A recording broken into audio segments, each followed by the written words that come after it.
वही है जो हर समय स्वामी के सुख का चिंतन करे।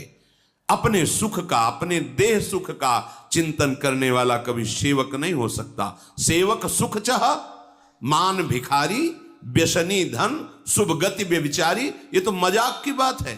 पराई स्त्री से व्यभिचार करता हो और सोचता हो दान पुण्य करके हम भगवत प्राप्ति कर लेंगे, असंभव। भिक्षुक वेश रख करके सोचता हो कि मैं मान का पोषण करूं, असंभव। विविध प्रकार की ड्रग्स और शराब, ये नशे, ये जुए, और वो सोचता हूं मैं बहुत धनी बन जाऊं, असंभव। और सेवक भाव रखता हो, चाहे गुरु सेवक हो, इष्ट सेवक हो, स्वामी सेवक हो, और वो सुख चाहता हो उसकी सेवा बन जाए, असंभव। हे संपूर्ण जगत के देखने वाले, देख लो, शब्द पकड़ो। तुम्हें हर समय प्रभु देख रहे हैं, किसी गवाही की जरूरत नहीं है। यदि तुम ऐसा स्वीकार कर लोगे तो तुमसे पाप कर्म होंगे ही नहीं, क्योंकि पाप कर्म वही होते जहां मुझे लगता है कोई देख नहीं रहा है। कोई नहीं देख रहा, लेकिन जग पेखनी तुम देखनी हारे। इस जग रूपी, प्रपंच रूपी पेखना को देखने वाले प्रभु हैं। वही इस नाटक को देख रहे। कोई ऐसा एक जीव भी नहीं जिसे प्रभु की दृष्टि न पड़ रही हो, सबको देख रहे हैं। भगवान ब्रह्मा, विष्णु, महेश, ये स्वयं इस रूप को धारण करके सृष्टि का सृजन, पालन और लय करते हैं। कोई आपके मर्म को नहीं जान सकता, तो हे नाथ, फिर और कौन जान सकता है? वही जान सकता है जिसे आप जना देते हो, और जो आपको जान जाता है वो आपका स्वरूप बन जाता है। जानत तुम्हें तुम्हें हो जाए। कैसे जानता है? जिसे आप जना देते हो। आप कैसे जनाते हो? कृपा करके। तुम्हारी कृपा तुम्हें रघुनंदन, जाने भगत भगत उर चंदन। भक्तों के हृदय को शीतलता प्रदान करने वाले प्रभु, आपकी कृपा से भक्त आपको जान जाते हो। जो जान जाते हैं वो आपका स्वरूप हो जाते हैं। तस्मित् तज्जने भेदा भावात ब्रह्मविद ब्रह्मयु भवति। जो ब्रह्म को जान लेता है वो ब्रह्म स्वरूप हो जाता है। हे प्रभु, आपकी ये जो देह है ये चिदानंदमय है, ये पांच भौतिक नहीं है। इसमें किसी भी तरह का कोई विकार नहीं है। जैसे अपने लोगों की देह है तो कर्म बंधन युक्त है, विकार युक्त है, त्रिदेह है, स्थूल सूक्ष्म कारण, तीन देह है, माया जनित रचित है। लेकिन प्रभु का चिदानंदमय है। उसमें ऐसा नहीं कि आत्मा अलग, मन अलग, देह अलग, ऐसा नहीं है। संपूर्ण चिदानंदमय। और जैसे हम आंख से देख सकते हैं, हाथ से क्रियाएं कर सकते हैं, प्रभु कहीं से भी कुछ भी, क्योंकि चिदानंदमय है। जैसे हम केवल सामने ही देख सकते, पीछे नहीं। प्रभु ऊपर नीचे, पीछे, बाहर भीतर, सूक्ष्म सा। कहां ऐसी जगह है जहां उनकी दृष्टि ना हो? चिदानंद में निर्विकार सर्वव्यापी स्वरूप।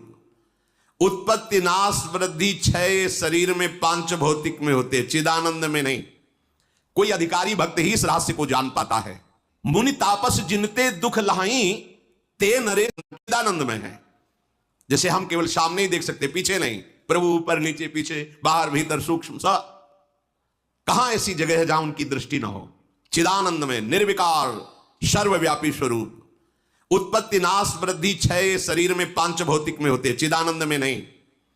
कोई अधिकारी भक्त ही इस रहस्य को जान पाता है।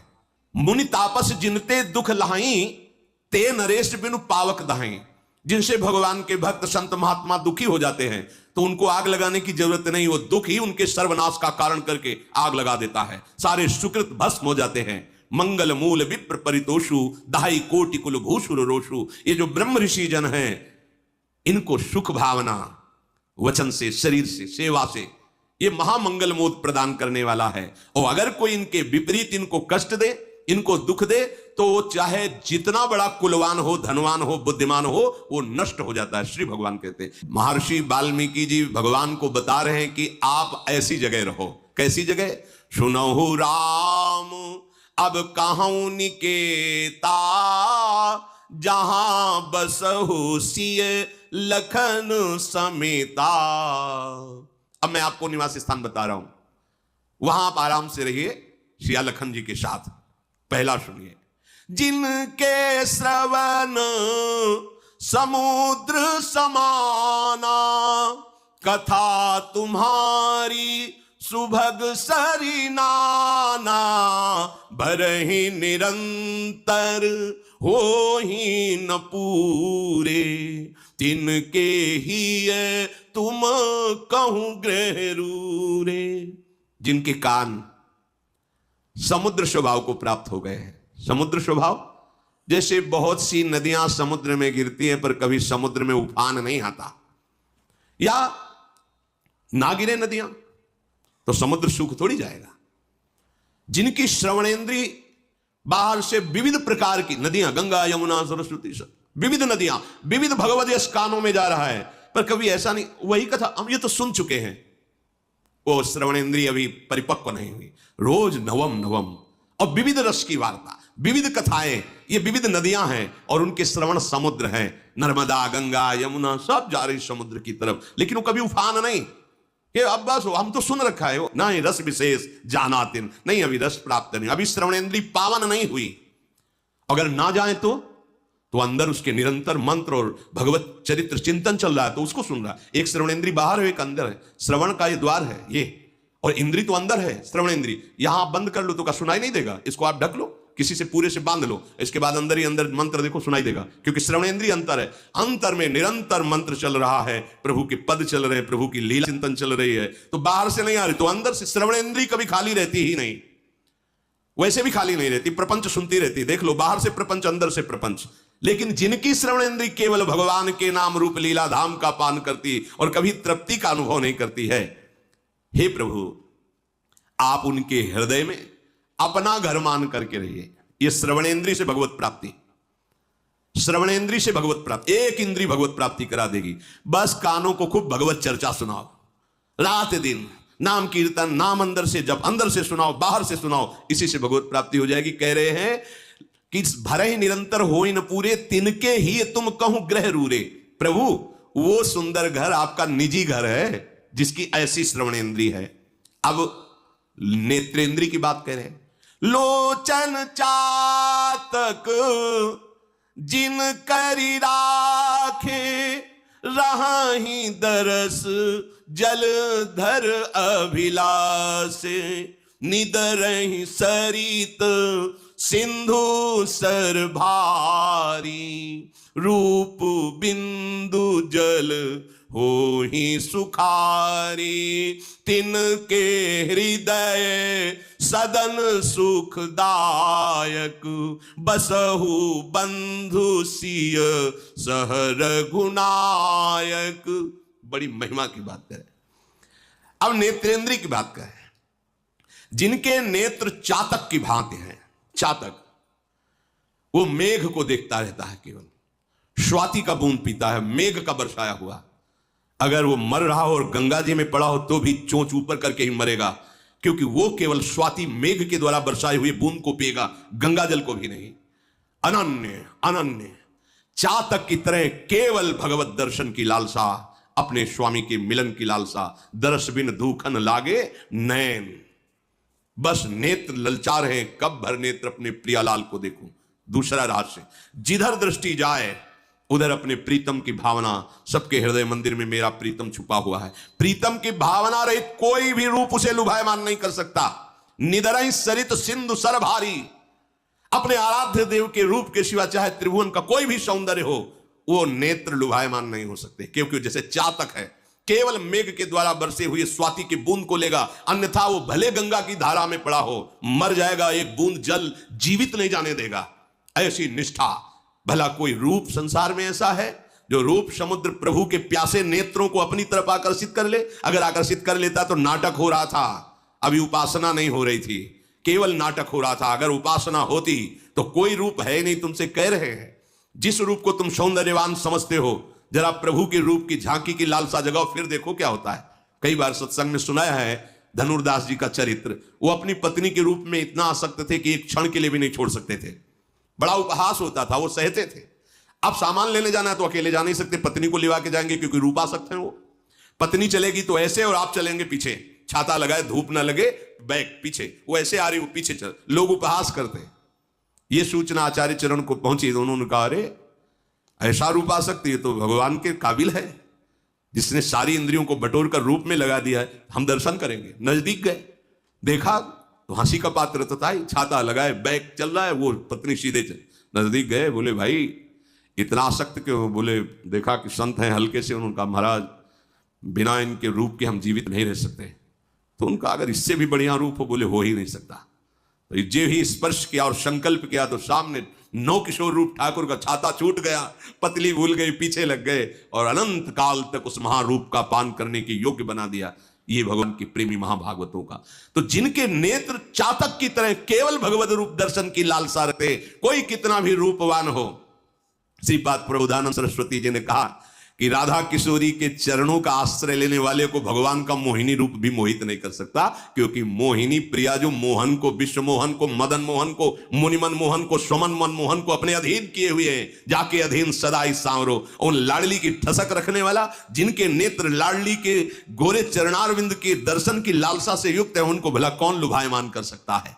तो कह रहे जिनके ऐसे नेत्र हैं, नेत्र इंद्री का वर्ण, कि वो केवल प्रभु की रूप माधुरी देखने के लिए हर समय तप्त रहते हैं, जलते रहते हैं। दर्श बिन दुखन लागे न, जब से तुम बिछुरे पी प्यारे कबहु न पायो चैन। बोले ऐसे उपासक के हृदय में, हे प्रभु आपका सुखदाई महल है उसका हृदय, आप सुखपूर्वक तीनों, आप लखन और श्रिया उसके हृदय में विराजमान हो। जस तुम्हार, अब वाक्येंद्री, जस तुम्हार मानस विमल हंसिनी जी हा जासु, मुक्ता हल गुण गण चुनई राम बसऊ हियतासु। जिनकी ये वाणी हंसिनी है। हंसिनी शब्द का प्रयोग किया है क्योंकि जल और दूध मिला के रख दो तो हंस हंसिनी की ही ताकत है कि वो केवल दूध पी लेगा, जल छोड़ देगा। संपूर्ण विश्व में रहते हुए भी भगवत स्वरूप वाणी कर ली जाए। कई बार चर्चा में कहा है कि यदि कोई आपको सांसारिक व्यवहार की भी बात करनी तो पहले बोलो राधा, फिर बातचीत करो बीच में राधा राधा, और विश्राम जब बात की हो तो राधा, तो पूरी बात आपकी राधा से कवर हो गई, वो भजन ही हो गया। यहां कह रहे जिनकी वाणी आपके यश रूपी मानस सरोवर में हंस बनी हुई हंसिनी है। आपका नाम कीर्तन, आपका गुण कीर्तन, आपकी रूप महिमा, आपकी धाम महिमा, बस नहीं तो मौन, ताते मौन रहे बहु उचित है। तब सुख हरिवंश गुण नाम रसना रटत, और बहुवचन अति दुखदानी। और कुछ बोले तो फंस जाओगे प्रपंच में। राधा राधा राधा प्रभु का जस, नहीं तो मौन। तो बोले ऐसे के हृदय में आप तीनों विराजमान हो, जिनकी वाक्येंद्री सदैव आप में ही लगी रहती है, आपके यश गान में। प्रभु प्रसाद सुचि शुभग सुबासा, सादर जासु लहई नीत नाशा। घ्राणेन्द्री, कितनी बढ़िया बात, एक एक इंद्री से भगवत प्राप्ति। जो आपके चरणों में चढ़ी हुई तुलसी, आपके श्रीअंग के पुष्पमालाएं, आभूषण आदि जो पुष्पों की कलियों के बने, वो जो प्राप्त हो घ्राणेन्द्री से बार बार कृतकृत्यता का अनुभव, बार बार पुलकित, अहो भाग्य मुझे प्रभु का प्रसादी पुष्प मिला, प्रभु की प्रसादी तुलसी मिली, प्रभु की प्रसादी मालाएं मिली। बार बार उसके हृदय में आप निवास करो। प्रभु प्रसाद सुच शुभग सुवासा, सादर जासु लाहि नितनासा। अगर घ्राणेन्द्री प्रभु के आहा आज अहो भाग्य प्रभु की प्रसादी इत्र मिला, पास बार बार वो इत्र की खुशबू, हाँ मेरे प्रभु का प्रसादी है, बार बार स्मृति जगा रहा है, उसके हृदय में आप निवास करो। अब रसेंद्री, तुम्हें निवेदित भोजन करही, बिना आपको भोग लगाए जिब्या पर कुछ नहीं जाएगा। ये भगवान की जो प्रेम लक्षणा भक्ति है उसकी प्राप्ति के लिए अनिवार्य है। ध्रुवदास जी ने आदेश किया है कि पानी भी बिना भोग लगाए मत पियो। अगर जल आपके हाथ में है तो राधा वल्लभ लाल, हे प्रभु आप पान करो जल। एक क्षण में समर्पित किया, राधा राधा राधा पी गए। बिना प्रभु को समर्पित किए जल भी मत पियो। अगर आप जैसे आपने वृंदावनवासी तो भोग लगा के एक पानी पात्र में रखते जाते हैं, जब पिएंगे वही प्रसादी जल पिएंगे, अपने श्री जी को भोग लगाया जल। अगर ऐसा नहीं है तो जो आपके हाथ में जल है पहले उसे प्रभु राधा वल्लभ लाल की जय, गुरुदेव भगवान की जय, हरिवंश महाप्रभु जय, राधा राधा राधा भाव से समर्पित, जो एक एक इंद्री से भगवत प्राप्ति, जो आपको भोग लगा करके पाता है प्रभु, आप उसके हृदय में वास करें। भोग लगा के पाना। अब कोई भी नया वस्त्र मिला है, पहले प्रसादी कीजिए, श्री जी के चरणों में से स्पर्श कराइए, फिर उसे धारण कीजिए। कोई भी अमनिया वस्त्र नहीं। प्रभु प्रसाद पट भूषण धरहि, कोई भी आपकी श्रृंगारिक वस्तु प्रभु के चरणों में अर्पित कर दी और उसे प्रसादी करके फिर धारण किया। अब हमारा जो ये भाल देश है, ये जो आप तिलक लगाते हैं ना, ये हंसी मजाक नहीं, ये खिलवाड़ नहीं, ये पापात्मा जीव हैं जो देखकर जलते हैं, क्योंकि कहीं ना कहीं वो इसकी महिमा अंदर से जानते हैं पर लगा सकते नहीं तो निंदा करते हैं। जैसे संतों की निंदा क्यों करते हैं? क्योंकि उस आचरण में चल नहीं सकते, पर कहीं ना कहीं उनको पता है कि ये महामहिम आचरण है। तो जैसे लोमड़ी ने अंगूर की तरफ उछाल लगाई, नहीं पाया तो कहा खट्टे छोड़ो यार, आगे चल दिया निंदा करके। ऐसे ही ये भागवती, बिल्कुल आप डरिए मत कि हम तिलक लगाए हैं, कंठी लगाए हैं, लोग क्या कहेंगे? लोग क्या कहेंगे? बड़ा भगत बना है। आहा, कितनी बढ़िया बात कह दी। हमारा संबंध प्रभु से स्वीकार करता है वो, अब दूसरे स्वीकार करने लगे हैं। पहले तो था कि हम ही नहीं स्वीकार करते थे, अब दूसरे कहने लगे बड़ा भगत बनता है प्रभु का। नहीं, चंदन लगाने से भगत, दिखावटी क्यों करते हो?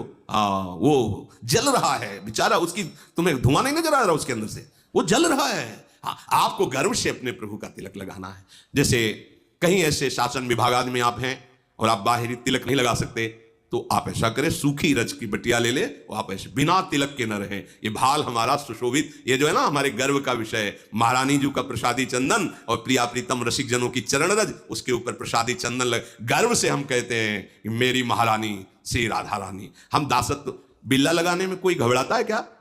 अगर बिल्ला के चांस और बढ़ गए तो गर्व आता है कि नहीं आता? 1 2 3, ये हमारा बिल्ला है। कौन है? ये भगवान का दास है। क्या ये निंदनीय बात है?